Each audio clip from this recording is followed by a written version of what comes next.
to ask you, what is your heart's desire? What is it that you're praying for in 2024? What is it that you're expecting of God, that you've laid before Him, and that in faith you're entrusting He will answer? There's a woman by the name of Hannah in the Bible, in 1 Samuel specifically, whose desire was a little boy. She was barren and she didn't have children, and she knew that a blessing would be upon her life if she had a son. And so she fasted, as many of you probably are doing now. She fasted and she prayed and she petitioned before the Lord. And she was so fervent in her fasting that, as we read in 1 Samuel chapter 1 from verse 9. So Hannah arose after they finished eating and drinking in Shiloh. Now Eli the priest was sitting on the seat by the doorstep of the tabernacle of the Lord. And she was in bitterness of soul, and prayed to the Lord, and wept in anguish. Then she made a vow and said, O Lord of hosts, if you will indeed look on the affliction of your maidservants, and remember me, and not forget your maidservant, but will give your maidservants a male child, then I will give him to the Lord all the days of his life, and no razor shall come upon his head. And it happened, as she continued praying before the Lord, that Eli watched her mouth.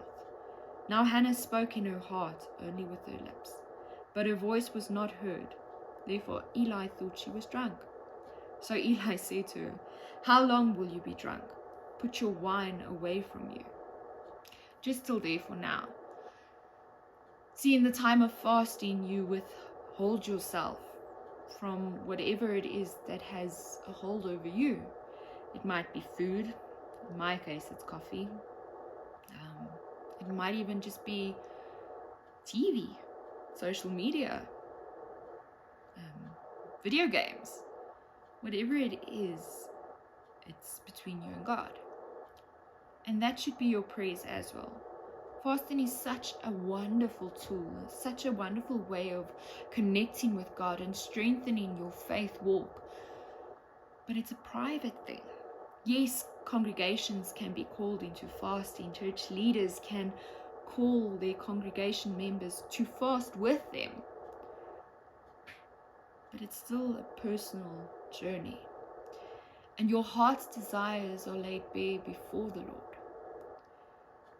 And another story of, or reminder of such desires, is Abraham and Sarah, who prayed for Isaac, who yearned for him. And then when they were given him, God asked for him back. See, Hannah is a woman of faith because before she even had her little boy, she promised the Lord to give him back. So what desires have you got for 2024? What is it that you're praying for? And should God grant your desires, will you give it back to him before he even asks of it? And will you do so gladly? We read on from verse 15, and it says, But Hannah answered and said, No, my Lord, I am a woman of sorrowful spirit. I have drunk neither wine nor intoxicating drink, but have poured out my soul before the Lord. Do not consider your maidservant a wicked woman, for out of the abundance of my complaint and grief I have spoken until now. Then Eli answered and said, Go in peace, and the God of Israel grant your petition which you have asked of him. And she said, Let your maidservant find favor in your sight. So the woman went her way and ate, and her face was no longer sad.